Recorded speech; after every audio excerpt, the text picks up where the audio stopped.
अस्सलाम वालेकुम बच्चों, मैं उम्मीद करता हूँ कि आप सब खैरियत से होंगे। 10th क्लास के मुकम्मल चैप्टर्स की एमसीक्यूज़ हम करेंगे और ये आपका जो समझ लें कि पूरी बुक का क्रैश कोर्स हो जाएगा एमसीक्यूज़ का। आपने इस वीडियो को आखिर तक देखना है, जुड़ के रहना है और आपने इसको शेयर भी करना है दोस्तों के साथ। चैनल को अगर आपने अभी तक सब्सक्राइब नहीं किया तो सब्सक्राइब कर लें। तो चलें जी, शुरू करते हैं। पहला चैप्टर आपका है chapter number 10, simple harmonic motion and waves. तो इसका पहला सवाल है कि which of the following is an example of simple harmonic motion. तो इसमें चार ऑप्शंस आपको दिए गए हैं। इसमें जो करेक्ट ऑप्शन है that is motion of a simple pendulum.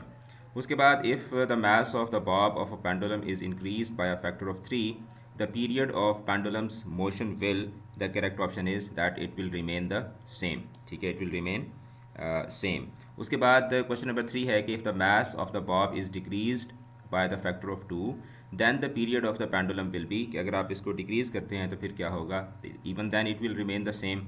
अच्छा, उसके बाद which of the following device can be use to produce both transverse and longitudinal waves. तो क्वेश्चन नंबर 4 का जो करेक्ट ऑप्शन है that is option C, helical spring. ठीक है, sling की। अच्छा, उसके बाद नेक्स्ट क्वेश्चन नंबर 5 जो है इसका क्वेश्चन नंबर 5 की तरफ चलते हैं। तो क्वेश्चन नंबर 5 इज़ के वेव्स ट्रांसफ़र या waves transfer from one place to. Waves क्या करती हैं, एक जगह से क्या होता है, they transfer from one place to another. किस चीज़ को ट्रांसफ़र करती हैं, तो ये एनर्जी को ट्रांसफ़र करती हैं। उसके बाद question number 6 is that which of the following is a method of energy transfer. इनमें से एनर्जी ट्रांसफ़र का मेथड कौन सा है, कंडक्शन, रेडिएशन, वेव मोशन या all of these. The correct option is all of these. उसके बाद in vacuum all electromagnetic waves have the same speed, frequency, amplitude और wave length. The correct option is they have same speed. अच्छा, उसके बाद next हम चलते हैं question number 8 की तरफ। A large ripple tank with a vibrator working at a frequency of 30 hertz produces 25 complete waves in a distance of 50 centimeter. The velocity of the wave is, तो wave की velocity कितनी होगी, 60 centimetre पर second. Option B जो है ये इसका correct option है। उसके बाद क्वेश्चन नंबर 9 की तरफ चलते हैं। क्वेश्चन नंबर 9 इज़ कि which of the following characteristics of a wave is dependent of the other. ठीक है, तो इसका जो करेक्ट ऑप्शन है that is option C, amplitude. उसके बाद the relationship between velocity, frequency and wave length of a wave is, या wave equation basically यहाँ पे आपसे जो सवाल पूछा जा रहा है वो वेव इक्वेशन के मुतालिक है। So that is F lambda is equal to V. ठीक है, उसके बाद नेक्स्ट क्वेश्चन इज़ के the product of frequency F and wave length is equal to. तो फ्रीक्वेंसी और वेव लेंथ की जो प्रोडक्ट होती है वो क्या होती है, ये बेसिकली पिछले सवाल में से पूछा गया जा रहा है। That is the wave speed. ठीक है, वेलोसिटी जिसको हम बोलते हैं।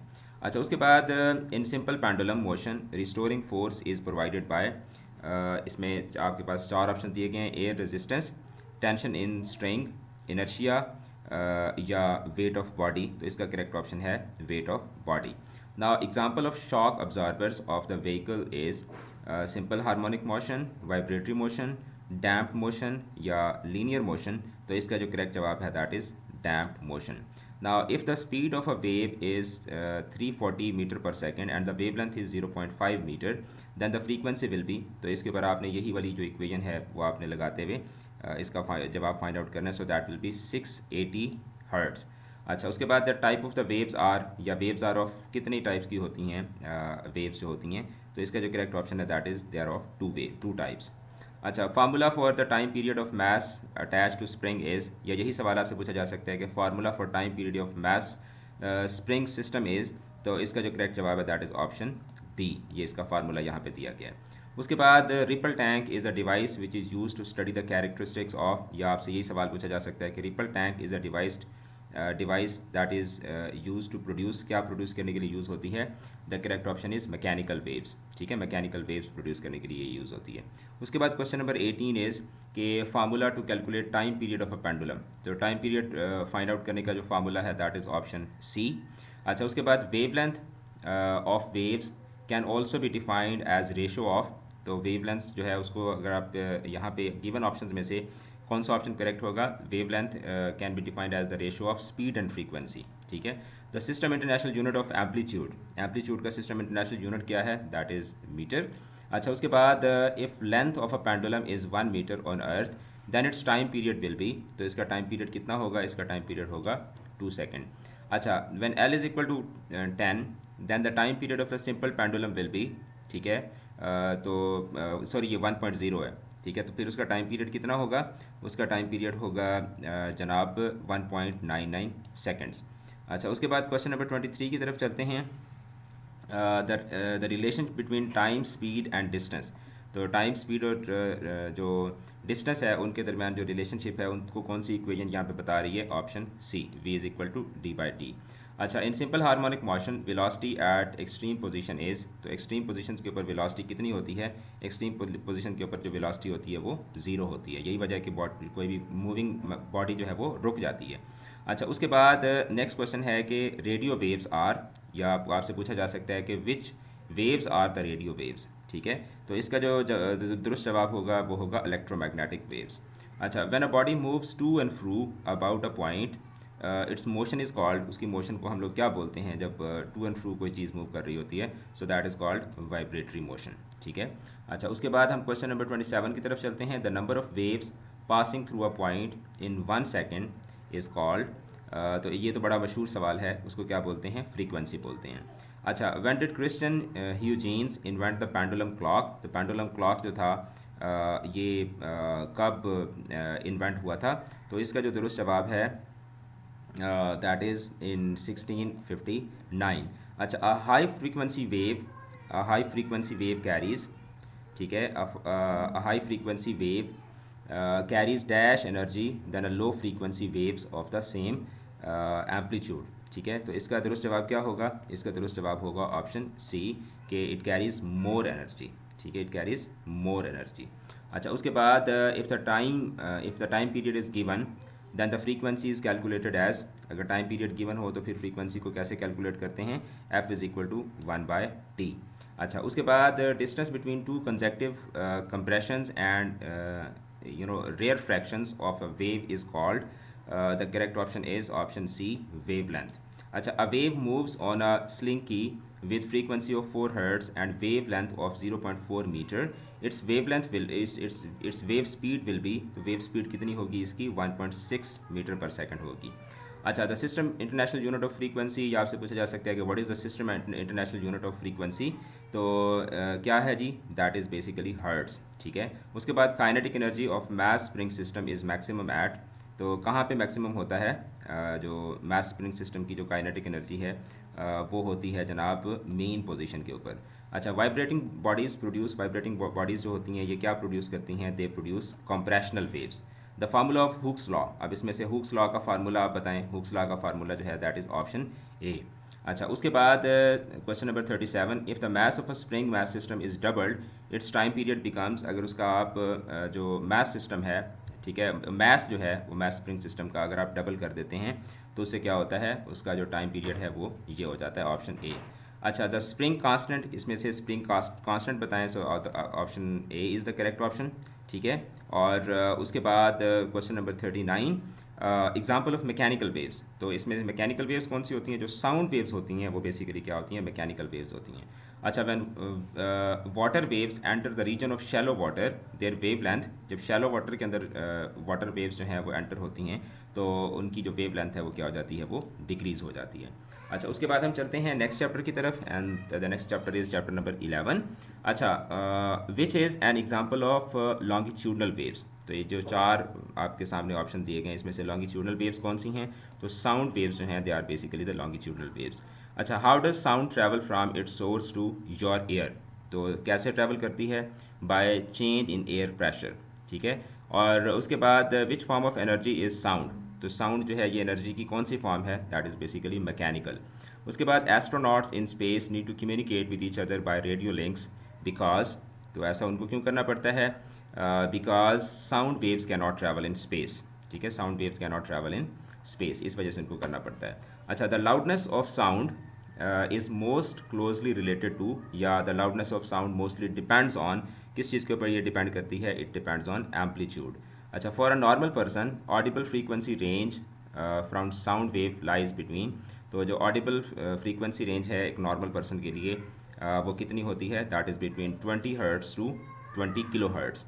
When the frequency of sound wave is increased, which of the following will decrease? Wavelength, period, amplitude, ठीक है, इन तीनों में से क्या सिर्फ वेवलेंथ इंक्रीज़ होती है, या सिर्फ एम्पलीट्यूड इंक्रीज़ होता है, या वेवलेंथ और पीरियड दोनों इंक्रीज़ होते हैं, या वेवलेंथ और एम्पलीट्यूड इंक्रीज़ होता है। यानी कि ये 4 ऑप्शंस हैं, इनमें से आपने जो है वो करेक्ट ऑप्शन को सेलेक्ट करना है। तो इसमें क्या होता है कि वेवलेंथ और पीरियड दोनों जो होते हैं वो डिक्रीज़ होते हैं। ऑप्शन सी जो है that is the correct option. उसके बाद the intensity level of train siren, तो जो ट्रेन सायरन होता है उसका इंटेंसिटी लेवल कितना होता है, तो वो होता है 120 डेसिबल्स। अच्छा, the intensity level of rustling of leaves, तो पत्तों की जो सरसराहट है उसका कितना होता है, पत्तों की जो सरसराहट है उसका 10 डेसिबल्स होता है। अच्छा, sound level in decibel is given bye, तो यहाँ पे आप चारों ऑप्शन में से बताएं कि कौन सा जो है वो करेक्ट ऑप्शन है, दैट इज़ ऑप्शन ए। अच्छा, उसके बाद नेक्स्ट हम चलते हैं, intensity level of sound is equal to, तो साउंड का जो इंटेंसिटी लेवल होता है वो किसके बराबर होता है, the option A is the correct option. If speed of a sound is 320 metre per second, the distance covered in a time in the time of 1.5 seconds will be, the correct option is option C, 480 meter. अच्छा, speed of sound in air at 25 centigrade grade is just कितनी होती है, that is 346 metre per second. उसके बाद the level of noise recommended in most countries over an 8 hour working day is, तो what is the recommended ratio, that is basically 85 to 90 decibels. अच्छा, the speed of sound in air at 0 centigrade, 0 centigrade के ऊपर कितनी होती है, that is 331 metre per second. उसके बाद हम चलते हैं क्वेश्चन नंबर 16 की तरफ, the sound level of whisper, whisper जो होती है जब आप सरगोशी करते हैं तो उसकी कितनी होती है, 30 डेसिबल होती है। अच्छा, the speed of sound in wood at 25 centigrade in metre per second is, तो what is the correct option, the correct option is option C, 2000। ठीक है। अच्छा, उसके बाद 1 बेल इज़ इक्वल टू, ठीक है, जिस तरह डेसिबल्स की हम लोग बात करते हैं, तो एक बेल कितने के बराबर होता है, एक बेल जो है वो 10 डेसिबल्स के बराबर होता है।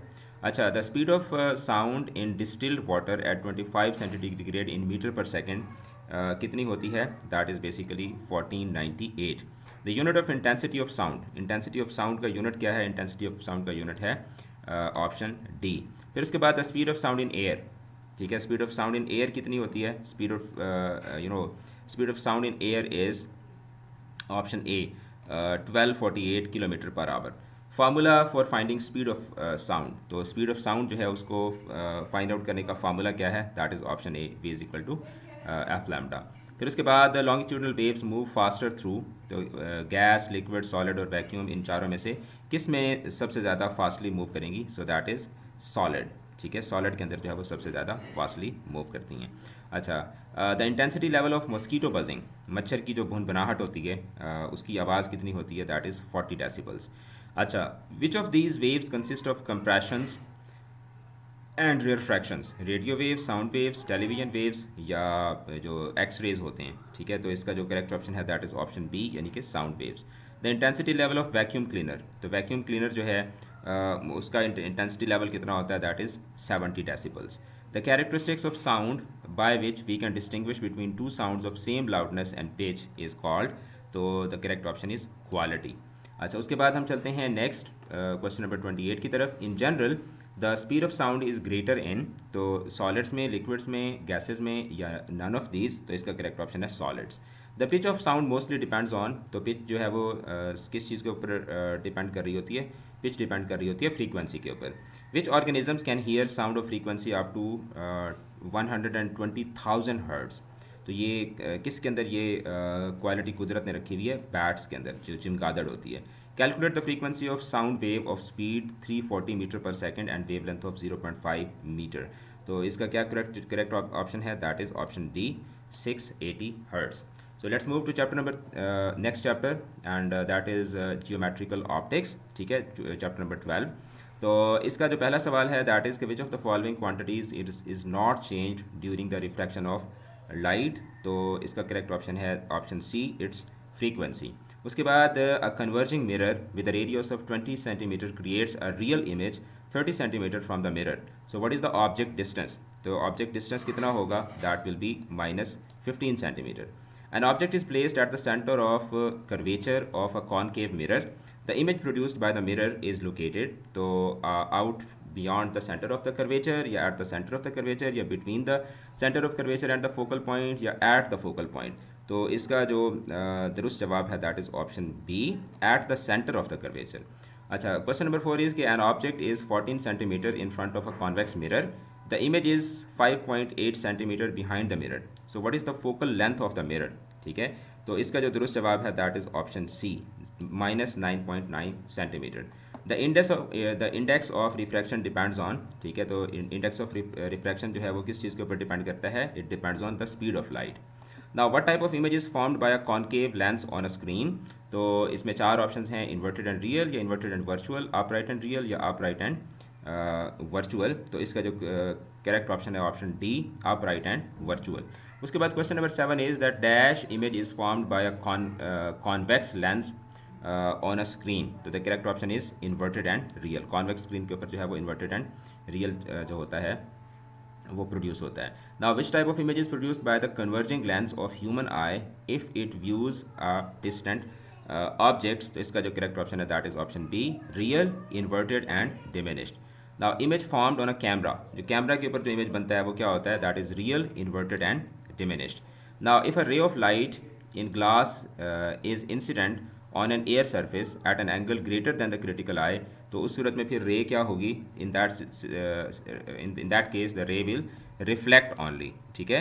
अच्छा, उसके बाद question number 11 is that the critical angle for a beam of light passing from water into air is 48.8 degrees. This means that all light rays with an angle of incidence greater than this angle will be absorbed, totally reflected, partially reflected, या totally transmitted. The correct option is totally reflected. अच्छा, उसके बाद question number 12 is that the refractive index of diamond is, या index of refraction of diamond is, किसी भी तरह से आपसे ये सवाल पूछा जा सकता है। The correct option is 2.42। The refractive index of ice, तो आइस का कितना है, आइस का जो है दैट इज 2.42, ठीक है। आइस का भी सॉरी आइस का जो है दैट इज 1.31, ठीक है, 1.31। 2.42 जो है ये क्या है, ये डायमंड का है, और आइस का जो है that is 1.31। All right, okay, so let's move to the next question, question number 14. All right, question number 14 जो है critical angle of water is, तो वाटर का क्रिटिकल एंगल कितना होता है, 48.8। द ह्यूमन आई हैज़, तो ह्यूमन आई जो होता है उसमें किस तरह के यहाँ पे चार ऑप्शन दिए गए हैं, उसमें कॉन्वेक्स मिरर होता है, कॉनकेव मिरर होता है, या कॉन्वेक्स लेंस होता है, या कॉनकेव जो है वो लेंस होता है। The correct option is convex lens. अच्छा, फिर उसके बाद the value of refractive index of air, तो एयर की जो रिफ्रैक्टिव इंडेक्स है उसकी जो वैल्यू है वो कितनी है, दैट इज़ 1। अच्छा, the change in the focal length of the eye lens is called, जो आंखों की जो फोकल लेंथ होती है उसमें जो तब्दीली है उसको क्या कहा जाता होता है, उसको अकोमोडेशन बोलते हैं, ठीक है। ये नॉर्मली जब आप क्लासेस वगैरह लगवाने के लिए जाते हैं तो उस वक्त भी यही कर रहे होते हैं doctors. The speed of light in water is approximately, तो कितनी होती है approximately, that is option C, 2.3 multiplied by 10⁸ metre per second. अच्छा, the speed of light in glass, तो ग्लास के अंदर जो स्पीड ऑफ लाइट है उसकी वो कितनी होती है, that is 2 multiplied by 10⁸ metre per second.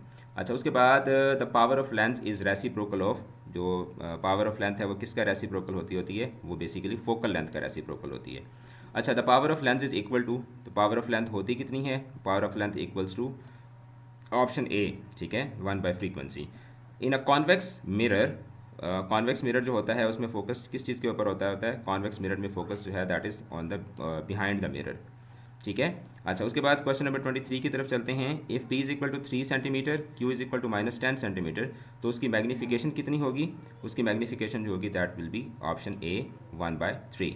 Now conditions for total internal reflection are, ठीक है, इंटरनल रिफ्लेक्शन जो है उसकी टोटल जो कंडीशंस हैं वो कितनी हैं, दैट इज ऑप्शन ए, यानी कि 2 conditions.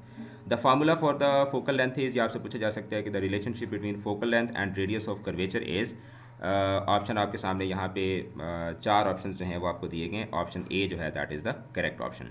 Question number 26 is that optical fibre works on the principle of, optical fibre जो है ये किस प्रिंसिपल पे काम करती है, that is total internal reflection के प्रिंसिपल पे काम करती है। The refractive index of crown glass, ठीक है, refractive index of crown glass जो है ये कितना है, दैट इज़ बेसिकली 1.52। अच्छा, स्नेल्स लॉ, अब यहाँ पे स्नेल्स लॉ का जो फार्मूला है वो आपने बताना है, तो जो स्नेल्स लॉ का फार्मूला है दैट इज़ ऑप्शन ए, ठीक है, n is equal to sine i by sine r. अच्छा, उसके बाद the refractive index is equal to, refractive index जो होता है वो किसके इक्वल होता है, refractive index is equal to option A, n is equal to c by b. अच्छा, question number 30 is that the mathematical equation for magnification of compound microscope. तो कंपाउंड माइक्रोस्कोप की जो मैग्निफिकेशन है, उसका फार्मूला क्या है? उसका फार्मूला है जनाब ऑप्शन डी, यहाँ पे करेक्ट ऑप्शन है। The principal focus of a concave mirror is, तो कॉनकेव मिरर जो होता है उसका प्रिंसिपल फोकस किस चीज़ पे होता है? उसका जो फोकस होता है वो रियल होता है, ठीक है, द फोकस इज़ रियल। उसके बाद क्वेश्चन नंबर, यस, रियल। अच्छा, उसके बाद हम चलते हैं क्वेश्चन नंबर 32 की तरफ। If focal length of lens is 1 metre then its power will be, तो उसकी जो पावर होगी वो कितनी होगी? उसकी पावर होगी basically 1D। The endoscope which is use to examine throat, जिसको एंडोस्कोपी भी बोलते हैं, तो उसको हम क्या बोलते हैं? दैट इज़ बेसिकली ब्रोंकोस्कोप उसको कहा जाता होता है। अच्छा, फिर उसके बाद क्योंकि वो ब्रोंकाइटिस आपका जो है ना उसको वो चेक कर रही होती है। अच्छा, the critical angle of glass, तो जो ग्लास का जो क्रिटिकल एंगल है वो कितना है? That is 42 degrees. अच्छा, light rays are reflected in a mirror causing us to see an image, तो जो लाइट रेज होती हैं उससे इमेज क्या हो जाता होता है? उससे इमेज जो है वो हमारे सामने इन्वर्ट हो जाता है, ठीक है। अच्छा, उसके बाद हम चलते हैं नेक्स्ट चैप्टर की तरफ एंड दैट इज़ इलेक्ट्रोस्टैटिस्टिक्स। अच्छा, positive electric charge, positive electric charge जो है वो क्या करता है? पॉजिटिव इलेक्ट्रिक चार्ज जो है ये क्या करते हैं? They repel other positive charge, ठीक है। जो जो एक जैसे जैसे चार्जेस होते हैं वो एक दूसरे को क्या करते हैं? रिपेल करते हैं। An object gains excess negative charge after being rubbed against another object which is basically negatively charge, ठीक है। तो उसके बाद two uncharge objects A and B, ठीक है, are rubbed against each other. When object B is placed near a negatively charged object C, the two objects repel each other. Now which of the following statement is true about object ए?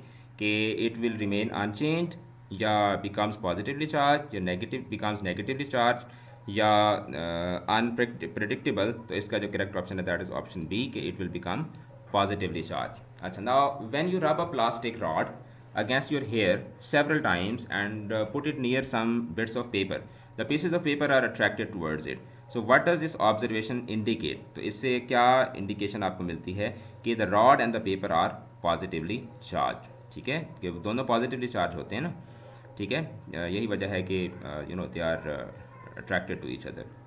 अच्छा, और उसके बाद हम चलते हैं next question की तरफ, ठीक है। And that is that according to Coulomb's law what happens to the attraction of two positively charge objects as their distance of separation increases, तो क्या होता है? दैन इट डिक्रीजेज, ठीक है। अच्छा, उसके बाद the next question is question number 6। The Coulomb's law is valid for the charges which are basically moving and non point charges, moving हैं and they are non pointing charges, ठीक है। अच्छा, उसके बाद हम चलते हैं क्वेश्चन नंबर 7 की तरफ। Positive and a negative charge are initially 4 centimetre apart when they are moved closer together so that they are now only 1 centimeter apart, the force between them is, तो उनके दरमियान जो फोर्स होती है वो क्या होती है? That becomes 16 times larger than before, ठीक है, 16 टाइम्स लार्जर देन बिफोर। अच्छा, 5 joules of work is needed to shift 10 coulomb of charge from one place to another. The potential difference between the points is, तो कितना होगा potential difference जो points के दरमियान होगा? That will be basically 0.5 volt. अच्छा, two charge spheres are separated by 2 millimetre, which of the following would produce the greatest attractive force, ठीक है। तो इसका जो करेक्ट ऑप्शन है that is option D, +2q and -2q। अच्छा, electric field lines, electric field की जो lines होती हैं वो क्या करती हैं? They always cross each other, never cross each other, yes, they never cross each other. अच्छा, उसके बाद कैपेसिटेंस इज डिफाइंड एज, या capacitance of any capacitor is equal to, तो इसका जो दुरुस्त जवाब है दैट इज ऑप्शन बी। उसके बाद capacitors are use to store, capacitors जो होते हैं वो किस चीज़ को स्टोर करने के लिए यूज़ होते हैं? चार्ज को स्टोर करने के लिए यूज़ होते हैं। The system international unit of electric potential, electric potential का जो सिस्टम इंटरनेशनल यूनिट है दैट इज वोल्ट।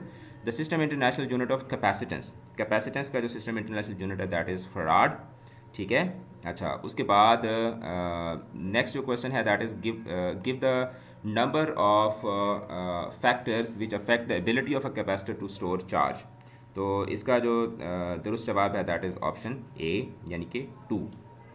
अच्छा, उसके बाद नेक्स्ट हम चलते हैं इफ़ थ्री कैपेसिटर्स, ठीक है, of 3, 4 and 5 are connected in parallel with a battery of 6 volt, तो उसकी जो टोटल कैपेसिटेंस होगी वो कितनी होगी, उसकी जो टोटल कैपेसिटेंस होगी वो होगी 12।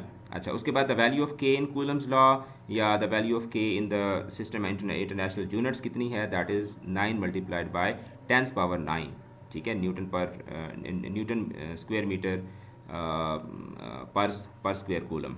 अच्छा, the system unit of Coulomb's constant, coulomb constant जो है उसकी वैल्यू कितनी है, दैट इज़ ऑप्शन ए, ठीक है। उसके बाद electroscope is use to detect, electroscope को किस चीज़ को डिटेक्ट करने के लिए यूज़ किया जाता है, इसको चार्ज को डिटेक्ट करने के लिए यूज़ किया जाता है। ये 4 coulomb charge is given to the plates of a capacitor and potential between the plates is 2 volt, तो फिर उस सूरत में उसकी जो कैपेसिटेंस होगी, उसकी कैपेसिटेंस कितनी होगी, वो होगी 2 फार्ड्स, ठीक है। अच्छा, उसके बाद to protect the gold leaves from external disturbances in an electroscope a foil ground is made of, तो the correct option is option A, aluminium. उसके बाद if 4 joule of work is done on a 2 coulomb charge against the direction of electric field, the value of electric potential is, तो electric potential की value कितनी होती है, that is 2 volts. The electric lines of force were introduced by, तो ये किसने introduce की थी, तो ये जनाब इंट्रोड्यूस की थी फेराडे ने, ठीक है, माइकल फेराडे, इसलिए हम इसको, इसका जो यूनिट है ना कैपेसिटेंस का, दैट इज़ फेराड, ठीक है। अच्छा, उसके बाद how will be the electric lines of force when the electric field is strong, ठीक है, तो इसमें क्या होगा, then it will be closer. अच्छा, फिर उसके बाद the mathematical form of electric intensity can be written as, या ये सवाल पूछा जा सकता है कि the formula of electric field intensity या फार्मूला ऑफ इलेक्ट्रिक इंटेंसिटी, तो किसी तरीके से भी आपसे ये सवाल पूछा जा सकता है। The correct option is option D. तो in mica capacitors the dielectric is, तो मीका इलेक्ट्रिक जो कैपेसिटर्स होते हैं उसमें डाई इलेक्ट्रिक क्या होता है, दैट इज़ मीका, ठीक है, दैट इज़ मीका। उसके बाद क्वेश्चन नंबर 27 है कि which device is use to store charge, charge को स्टोर करने के लिए कौन सी डिवाइस यूज़ होती है, तो कैपेसिटर्स यूज़ होते हैं। अच्छा, the formula of electric potential, electric potential का फार्मूला क्या है, इलेक्ट्रिक पोटेंशियल का फार्मूला जो है दैट इज़ ऑप्शन ए। अच्छा, उसके बाद the system international of electric field intensity, electric field intensity का जो सिस्टम इंटरनेशनल यूनिट है दैट इज़ एम्पेयर। फिर उसके बाद if the medium between the two charges is air, then the value of K will be, तो K की फिर value कितनी होगी, that will be 9 multiplied by 10⁻⁸, ठीक है। उसके बाद कूलम्स लॉ, इसमें से कूलम्स लॉ जो है उसकी ज़रा इक्वेशन आप फाइंड आउट करें, so that is option C जो है दैट इज़ कूलम्स लॉ। उसके बाद question number 33, each bolt of lightning contains the energy, कितनी एनर्जी होती है, that is 1000 million joules energy, ठीक है। उसके बाद in series combination of capacitors each capacitor will have same, तो सेम क्या होगी उसकी, उसका जो चार्ज होगा वो सेम होगा। उसके बाद 1 micro ampere, 1 micro ampere is equal to, यहाँ पे आपके साथ पास जो है वो 4 ऑप्शन जो हैं वो दिए गए हैं, so option B is the correct option. The value of 1 nanofarad या 1 नैनोफेराड इज़ इक्वल टू, किसी भी तरह से आपसे सवाल पूछा जा सकता है, तो ऑप्शन बी जो है that is the correct option, 1 multiplied by 10⁻⁹। Combinations of capacitors, capacitor के कॉम्बिनेशंस कितने होते हैं, 2 होते हैं। फिर उसके बाद number of electrons that have 1 coulomb of charge, ठीक है, तो कितने हैं, that is option B, option B जो है that is the correct option, 6.25 multiplied by 10⁻18। अच्छा, फिर उसके बाद in parallel combination of capacitors each capacitor will have same, उसकी पैरेलल में क्या होगा, सीरीज़ में तो उसका चार्ज सेम होता है ना, ठीक है, तो अगर पैरेलल हों तो उस सूरत में क्या होगा, उनका वोल्टेज सेम होगा। अच्छा, capacitors can be use to differentiate between high frequency and low frequency signals, तो ऐसे सर्किट्स जो हैं, such circuits are called what, such circuits are called filter circuits. उसके बाद नेक्स्ट है कि if 3 capacitors having capacitance of 3, 4 and 5 are connected in series combination, तो their equivalent capacitance जो है, उनकी इक्विवेलेंट कैपेसिटेंस कितनी होगी, दैट विल बी 1.3। उसके बाद नेक्स्ट हम चलते हैं चैप्टर नंबर यूनिट नंबर 14 की तरफ, और यूनिट नंबर 14 जो है उसमें पहला हमारे पास सवाल है कि an electric circuit is conductor, an electric circuit in conductor is due to the flow of, the correct option is option D, due to free electrons. Acha, if the voltage across a 6 ohm resistor when 3 ampere of current passes through it, so what is the correct option, that is 18 volt. What happens to the intensity of brightness of lamp connected in series as more and more lamps are added? जब आप ज़्यादा lamps add करते जाएंगे तो क्या होगा, वो उसकी जो इंटेंसिटी है वो क्या होती जाएगी, वो डिक्रीज होती जाएगी. अच्छा, question number 4 is that why should household appliances be connected in parallel with the voltage system to provide each appliance the same voltage as the power source. ठीक है, तो ये बुनियादी जो है वो वजह होती है, क्योंकि अगर आप सीरीज़ में लगा देंगे तो फिर वो उसमें फ्रिज जो है वो हो सकता है कि चल ही ना सके. Electric potential and EMF. ठीक है, इलेक्ट्रिक पोटेंशियल एंड ईएमएफ जो हैं ये क्या हैं? ठीक है, are they same terms, different units हैं, ये बोथ बी एंड सी. तो ऑप्शन जो इसका जो करेक्ट ऑप्शन है दैट इज़ ऑप्शन ए के, ये दोनों एक ही चीज़ हैं. अच्छा, फिर उसके बाद when we double the voltage in a simple electric circuit, तो जब हम वोल्टेज को डबल करते हैं तो उससे क्या होता है, उससे उसका करंट भी डबल हो जाता है. अच्छा, if U double both the current and the voltage in a circuit while keeping its resistance constant, तो उस सूरत में पावर क्या होती है, उस सूरत में पावर जो है वो 4 गुना बढ़ जाती है. पावर उसकी जो होती है वो 4 गुना बढ़ जाती है. अच्छा, what is the power rating of a lamp connected to 12 volt source when it carries 2.5 amperes, तो दैट इज़ बेसिकली 30 वाट. अच्छा, उसके बाद two combined resistances, resistance of two identical resistors connected in series is 8 ohm. Their combined resistance in a parallel arrangement will be, तो कितनी होगी parallel arrangement में उसकी जो रेजिस्टेंस है, तो that will be basically 2 ohm. अच्छा, फिर उसके बाद the electric power of washing machine in watts, तो वाट्स में इलेक्ट्रिक पावर की जो इलेक्ट्रिक वॉशिंग मशीन की जो इलेक्ट्रिक पावर होती है वो कितनी होती है, दैट इज़ 750. उसके बाद 1 kilo watt hour, 1 kilo watt hour जो है वो कितने के बराबर होता है, दैट इज़ 3.6 मेगा जॉल. ठीक है. अच्छा, उसके बाद क्वेश्चन नंबर 12 की तरफ चलते हैं. The value of 1 kilo watt hour in joules, तो जोल्स के अंदर उसकी कितनी वैल्यू है, that is 3.6 multiplied by 10 power 6. अच्छा, the unit of electric power का जनाब आली जो यूनिट है दैट इज़ वाट. फिर उसके बाद if an electric circuit when electrons move from low to high potential, तो उस सूरत में वो क्या होगा, that will basically they will lose the energy. उसके बाद formula of EMF is equal to, तो ईएमएफ का फार्मूला इसमें से बताएं sir, that is option C. अच्छा, electric energy is written given by जो इलेक्ट्रिकल एनर्जी है that is given by what, that is given bye option B. अच्छा, 1 watt is equal to, 1 watt कितने के बराबर होता है, 1 वाट जो है तो ये बराबर होता है जूल पर सेकंड के. ठीक है, जूल पर second. An ideal voltameter has resistance, तो जो आइडियल वोल्टामीटर है उसकी रेजिस्टेंस क्या होती है, उसकी रेजिस्टेंस हाई होती है. ठीक है. अच्छा, उसके बाद नेक्स्ट हम चलते हैं क्वेश्चन नंबर 19 की तरफ. The system international unit of resistance, तो रेजिस्टेंस का जो सिस्टम इंटरनेशनल यूनिट है that is ohm. If EMF of a battery is 2 volt, the energy supplied by battery is कितना होगा, उसकी जो एनर्जी सप्लाई होगी वो कितनी होगी, वो होगी 2 joules when 1 coulomb of charge flows through the closed circuit. अच्छा, the rate of flow of charge, तो rate of flow of charge जो है वो क्या कहलाता है, दैट इज़ कॉल्ड करंट. फिर उसके बाद the unit of electric current, तो इलेक्ट्रिक करंट का यूनिट क्या है, इलेक्ट्रिक करंट का जो यूनिट है दैट इज़ एम्पेयर. फिर उसके बाद the formula to find the magnitude of current, तो जो मैग्नीट्यूड ऑफ करंट है उसको फाइंड आउट करने का फार्मूला क्या है, that is option A. The mathematical form of Ohm's law, तो ओहम्स लॉ की जो मैथमेटिकल फॉर्म है that is B is equal to I R. और उसके बाद नेक्स्ट क्वेश्चन है कि 1 मिली एम्पेयर कितने के बराबर होता है, 1 मिली एम्पेयर जो है ये बराबर होता है 10 पावर माइनस 3 एम्पेयर के.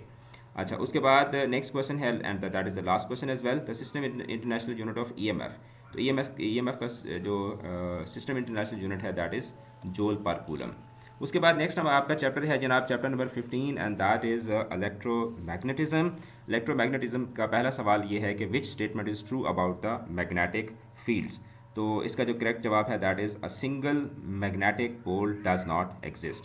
Now what is the direction of the magnetic field lines inside a bar magnet, तो इसका जो दुरुस्त जवाब है that is option B from south pole to north pole. उसके बाद नेक्स्ट क्वेश्चन है कि the presence of a magnetic field can be detected by, किससे हम जो है वो डिटेक्ट कर सकते हैं, तो that is option D by magnetic compass. Now if the current in a wire which is placed perpendicular to a magnetic field increases, तो the force on the wire जो है तो जो वो भी क्या होती है, वो भी इंक्रीज हो जाती है.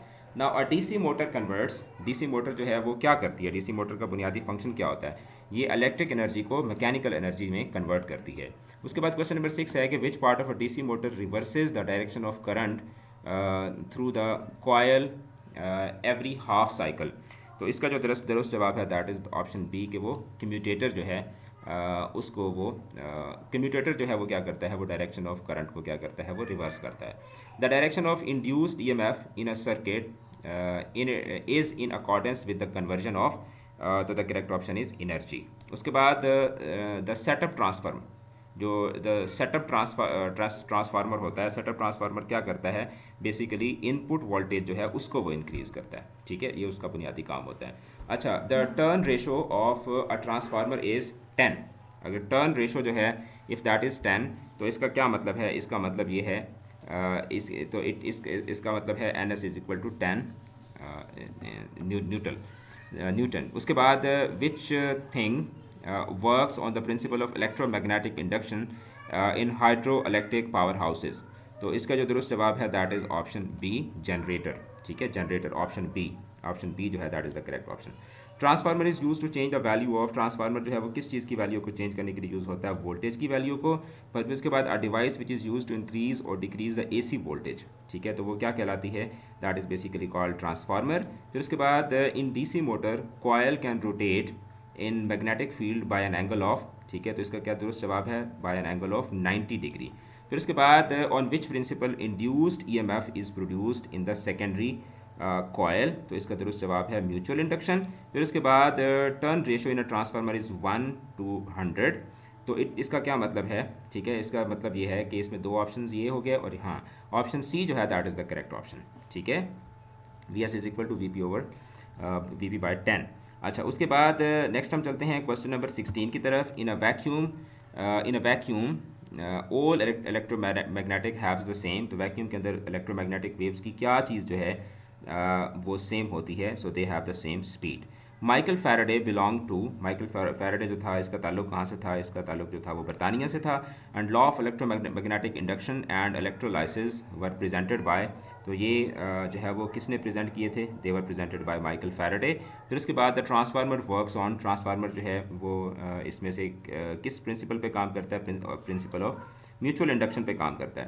Question number 20 is that the study of magnetic effect of current is called, the correct option is option B, electromagnetism.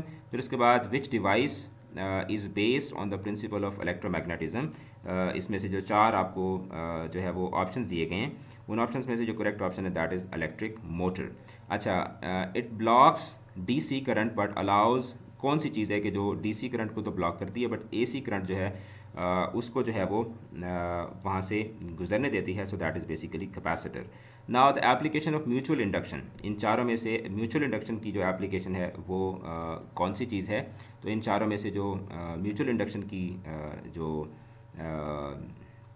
The application of mutual induction इनमें से है ट्रांसफार्मर। माइकल फैराडे ने क्या चीज़ डिस्कवर की थी, माइकल फैराडे जो था उसने basically principal of electromagnetic induction और लॉज ऑफ इलेक्ट्रोलाइसिस, उसने बोथ ए एंड बी जो थे वो उसने जो थे वो डिस्कवर किए थे। Now let's move to unit number 16। ठीक है, और यूनिट नंबर 16 जो है इस that is the basic electronics, और this is very important chapter as well. इसका पहला सवाल ये है कि the process by which electrons are emitted by a hot metal surface is known as, the correct option is thermo ionic. ठीक है, thermionic इसको एमिशन भी बोलते हैं, थर्मो आयोनिक एमिशन भी जो है वो इसको कहा जाता है।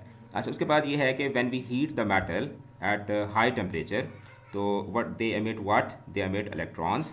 Now the particle emitted from a hot cathode surface are, तो the correct option is option D. ठीक है, अच्छा उसके बाद नेक्स्ट हम चलते हैं क्वेश्चन नंबर 4 की तरफ, और इसमें एक आपको डायग्राम दी गई है। तो अब इसमें से ये वाला जो सिंबल है, ठीक है, ये किस गेट का जो है वो सिंबल है, ये आपसे पूछा जा सकता है कि the logical operation performed by this gate. अभी ये सारे जो गेट्स के सिंबल है ना वो वैसे आपको याद होने चाहिए, लेकिन ये वाला जो है this is a symbol of NAND gate.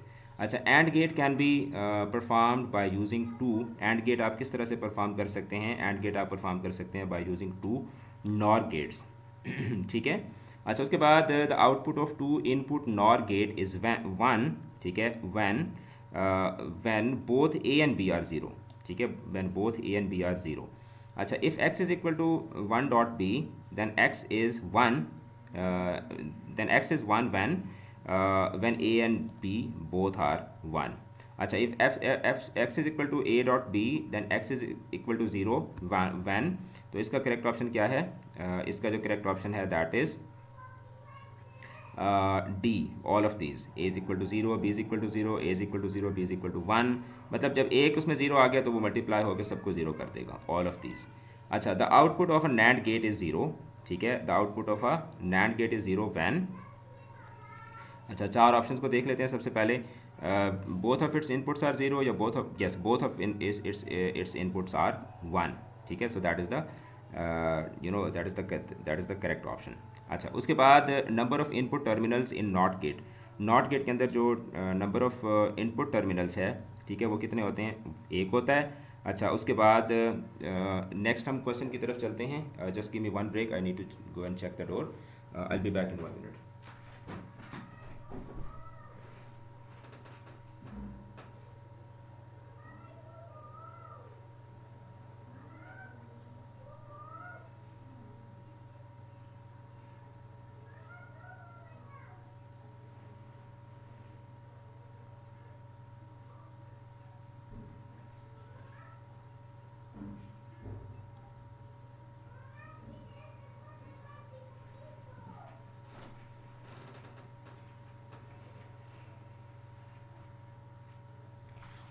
All right, so I am back. और हम लोग कहाँ पे थे? We were doing chapter number 16 और क्वेश्चन नंबर 10 तक हमने कर लिया था। So let's move to question number 11। अच्छा, in tungsten filament the potential given to produce the beam of electron by thermionic emission is, तो what is the correct option? The correct option is option A, 6 volt. फिर उसके बाद the cathode ray oscilloscope consist of main parts. तो कौन से उसके main parts होते हैं? दैट इज़ बेसिकली उसके 3 पार्ट्स होते हैं। कितने उसके पार्ट्स होते हैं ये पूछा गया आपसे, तो उसके कितने होते हैं? उसके बेसिकली 3 पार्ट्स होते हैं। उसके बाद question number 13 is that the output of OR gate will be 0 when a is equal to 0 and b is equal to 0। अच्छा, उसके बाद क्वेश्चन नंबर 14 की तरफ चलते हैं। The basic logic operation of not gate, the basic logic operation of not get is called inversion, ठीक है, inversion इसको कहते हैं। उसके बाद नेक्स्ट क्वेश्चन है क्वेश्चन नंबर 15, और क्वेश्चन नंबर 15 में आपसे सवाल पूछा गया है कि जॉर्ज बोलियन ने क्या इन्वेंट किया था। जो जॉर्ज बोलियन था उसने बेसिकली बोलियन अलजबरा जो था वो इन्वेंट किया था, जो कि कंप्यूटर के अंदर बहुत ज़्यादा यूज़ होता है। The screen of a cathode ray tube consist of material and that material is called what? तो that material is called phosphorus. फिर उसके बाद in CRO the potential of grade, ठीक है, CRO के अंदर पोटेंशियल ग्रेड का पोटेंशियल कितना क्या होता है? पोटेंशियल का जो ग्रेड का पोटेंशियल है that is negative. Cathode rays have a charge, cathode rays के ऊपर कौन सा चार्ज होता है? नेगेटिव चार्ज होता है। The equation of not operation, तो जो गिवन ऑप्शंस हैं इसमें से नॉट ऑपरेशन की जो इक्वेशन है that is option D. Equation of and operation, तब इसमें से क्वेश्चन नंबर 20 की तरफ चलते हैं। एंड ऑपरेशन जो है इसकी जो इक्वेशन है that is again option D. अच्छा, उसके बाद question number 21, if x is equal to 1 plus B then x is equal to 0 when a is equal to 0 and b is equal to 0। now the deflecting plate is a component, ठीक है, deflecting plate जो है ये किस चीज़ का component है? That is CRO, ठीक है, CRO। उसके बाद नेक्स्ट हम चलते हैं यूनिट नंबर 17 की तरफ, और यूनिट नंबर 17 जो है इसका that is information and communication technology. और इसका जो पहला सवाल है that is in computer terminology information means processed data, ठीक है, कंप्यूटर में जो इन्फॉर्मेशन होती है that is the process data. Now which is the most suitable means of reliable continuous communication between an orbiting satellite and earth? तो the correct option is option A, microwaves। उसके बाद question number 3 is that the basic operation performed by a computer are arithmetic operations, non-arithmetic operations, या logical operations, या A and C। yes, arithmetic और logical दोनों करता है, तो option D जो है ये इसका क्या होगा? ठीक जवाब होगा। तो ब्रेन ऑफ द कंप्यूटर क्या होता है? The brain of the computer is CPU। अच्छा, which of the following is not processing, ठीक है, अरेंजिंग, मैनिपुलेटिंग, कैलकुलेटिंग या गैदरिंग। तो इसमें से क्वेश्चन नंबर 5 का जो बी है, B manipulation is not processing. Arrange करना, कैलकुलेट करना या गैदर करना, ये सब प्रोसेसिंग में आता है। अच्छा, उसके बाद क्वेश्चन नंबर 6 जो है, from which of the following you can get information almost about everything from internet. ठीक है। अच्छा, what does the term email stand for. तो ईमेल जो है, ये बड़ा इजी सा क्वेश्चन है। अब फेडरल बोर्ड वाले इस तरह का सवाल देते हैं या नहीं देते, ये तो अलग बात है, लेकिन इस दफ़ा बड़े अनइम्पॉर्टेंट क्वेश्चन भी वो बच्चों से पूछ रहे हैं, तो हम इस तरह के क्वेश्चन को इग्नोर नहीं कर सकते। Electronic mail. अच्छा, megabyte has how many kilobytes. तो मेगाबाइट्स के अंदर कितने किलोबाइट्स होते हैं। तो मेगाबाइट के अंदर जनाब 124 जो है वो बाइट्स होते हैं। ठीक है, 124 बाइट्स होते हैं। उसके बाद 1 KB, 1 किलोबाइट जो है, उसके अंदर कितने होते हैं, 1024 बाइट्स होंगे उसमें, किलोबाइट के अंदर। एक बाइट जो है कितने के बराबर होता है जी, एक बाइट कितने के बराबर होता है, एक बाइट बराबर होता है 8 बिट्स के। अच्छा, in computer technology the term machinery refers to what. The term machinery जो है, इट रेफर्स टू हार्डवेयर। फिर उसके बाद radio waves are used in. Radio waves जो हैं ये किस में यूज़ होती हैं, ये रेडियो में, टीवी में, मोबाइल फ़ोन में, सब में यूज़ होती हैं। अच्छा, 1024 किलोबाइट्स, 1025 KB जो है, ये कितने के बराबर होता है, ये 1 MB के बराबर होता है। फिर उसके बाद कंप्यूटर बेस्ड इंफॉर्मेशन सिस्टम, जिसको आप CBIS भी बोलते हैं। CBIS is formed by, CBIS को आप किस तरीके से फॉर्म करते हैं, इट इज़ फॉर्म्ड बाय 5, और उसके बाद which is not a hardware device. तो अब इसमें बताएं कि इसमें से कौन सी हार्डवेयर डिवाइस नहीं है। तो विंडो जो है that is not a hardware device. CPU, keyboard, mouse, ये हार्डवेयर डिवाइसेज हैं। If CD is made of soft electric material, तो उस CD को क्या बोलते हैं, उस CD को हम लोग फ्लॉपी डिस्क बोलते होते हैं। और इसके बाद with broadband information, with broadband information can be loaded इन। तो इन्फॉर्मेशन जो है वो आप ब्रॉडबैंड के थ्रू कितने में लोड कर सकते हैं, इन 1 सेकेंड। अच्छा, उसके बाद नेक्स्ट हम चलते हैं क्वेश्चन नंबर 18 की तरफ। तो the technology used in cell phone और mobile phone is called radio. Radio technology उसमें यूज़ होती है, जो मोबाइल फ़ोन्स होते हैं उसमें। और उसके बाद टेलीफोन कब इन्वेंट हुआ था, अब ये आपको नॉलेज बेस्ड क्वेश्चन पूछा जा सकता है, 1876 में। फिर उसके बाद which is a device use to transport files from one computer to another. Compact disc, laser, flash drive या प्रिंटर। तो इसमें जो फ्लैश ड्राइव है that is the correct option. अच्छा, फिर उसके बाद रेडियो वेव्स। रेडियो वेव्स जो होती हैं ये क्या होती हैं, रेडियो वेव्स जो हैं ये मैकेनिकल वेव्स होती हैं, यस, इलेक्ट्रोमैग्नेटिक वेव्स होती हैं। अच्छा, उसके बाद नेक्स्ट हम चलते हैं, radio technology is used in, इनमें से इन जो यहाँ पे जो 4 ऑप्शन दिए गए इसमें से किस में यूज़ होती है। तो सेल फ़ोन के अंदर यूज़ होती है, फैक्स मशीन में, टेलीफोन में और माइक्रोफोन में यूज़ नहीं होती। अच्छा, उसके बाद question number 23 is that a typical floppy disk has a storage capacity between 1 to 3 MB। Examples of primary memory. तो इसमें से प्राइमरी मेमोरी जो है उसकी एग्जांपल्स कौन से हैं, that is basically random access memory, RAM जो है that is the primary memory. अच्छा, ये floppy disk, hard disk, audio cassette, ये सेकेंडरी मेमोरी में आते हैं। टेलीफोन सिस्टम के कितने पार्ट्स होते हैं, टेलीफोन सिस्टम जो है उसके 2 पार्ट्स होते हैं, रिसीवर और दूसरा जो है वो सेंडर एंड रिसीवर। अच्छा, फिर उसके बाद जो क्वेश्चन नंबर 26 है, information storage devices working on different principles. तो ये क्या यूज़ करती हैं, दे यूज़ इलेक्ट्रॉनिक्स, मैग्नेटिज्म या लेज़र टेक्नोलॉजी या all of these. The correct option is all of these. उसके बाद क्वेश्चन नंबर 27, CD जो है it stands for compact disc. Alexander Graham Bell in 1876 में उसने क्या बनाया था, तो उसने जनाब टेलीफोन बनाया था। अच्छा, और उसके बाद नेक्स्ट हम चलते हैं 29 की तरफ। The first radio signal transmitted through air by, ये किसने किया था, तो ये मैक्रोनी ने। ठीक है, सॉरी, यस, मार्कोनी जो था, मार्कोनी। हम लोग जब बच्चे थे ना तो हमारे चैप्टर हुआ करता था उर्दू में मार्कोनी। तो हम लोग जाके एक दूसरे को बोलते थे कि बताओ चैप्टर नंबर 5 का नाम क्या है। तो वो आगे से जो बच्चा कहता था मार कोनी, हम उसको कोनी मार देते थे। पंजाबी में ना वो कोनी जो है वो एल्बो, ऐसे करके एल्बो के साथ आप किसी किसी को प्रिक करते हैं। तो मार्कोनी का लफ्ज़ जब भी मैं सुनता हूँ तो मुझे वो वक्त याद आ जाता है। अच्छा, 1 GB डेटा, 1 GB डेटा जो है वो कितने के इक्वल होता है, दैट इक्वल्स 1024 मेगाबाइट्स। अच्छा, GB यानी कि 1 GB के अंदर जो है वो 1024 MBs होते हैं। Now which of these is not web browser, Chrome, YouTube, इस यूट्यूब जो है that is not a web browser, अगरचे हम लोग ये लेक्चर भी यूट्यूब के थ्रू जो है वो हम लोग ले रहे हैं।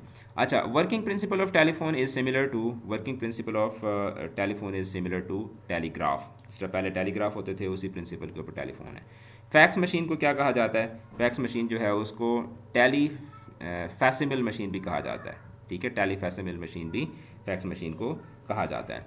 Now let's move to the last chapter. और अभी तक भी जो बच्चे जुड़े हुए हैं they are really really cute बच्चे हैं वो। So I am calling all of you cute if you are listening to me. तो आप मुझे कमेंट में बता सकते हैं, कमेंट में आपने बताना है कि sir you called me cute, ठीक है, तो मुझे पता चल जाए कि कितने बच्चे क्यूट हैं जो अभी तक भी लेक्चर को अटेंड कर रहे हैं। मेरी एक टांग में दर्द है, तो उसके बावजूद भी मैं, टांग में शदीद दर्द के बावजूद भी मैं आप लोगों के लिए लेक्चर रिकॉर्ड कर रहा हूँ। तो आपका भी हक बनता है कि आप इस लेक्चर को तवज्जो से सुनें और अपने पेपर की अच्छे तरीके से तैयारी करें। चलें जी, लास्ट चैप्टर है एटॉमिक एंड न्यूक्लियर फिजिक्स। तो इसका पहला जो सवाल है that is the isotopes are atoms of same element with different atomic mass. उसके बाद one of the isotopes of uranium, one of the isotopes of uranium is this. Now the number of neutrons in this isotope, मतलब 92 236 जो है, इसमें number of neutrons कितने होंगे? So the correct option is option B, 146. Now which among the following radiations has more penetrating power? Beta particles, gamma rays, alpha particles, या all have the same ability. So इसमें जो gamma raise होती हैं उसमें क्या होती है? उसमें मोर पेनिट्रेटिंग पावर होती है। अच्छा, now what happens to the atomic number of an element which emits beta particle? तो वो क्या होता है? वो उसका इंक्रीज हो जाता है by 1। The half life of a certain isotope is 1 day.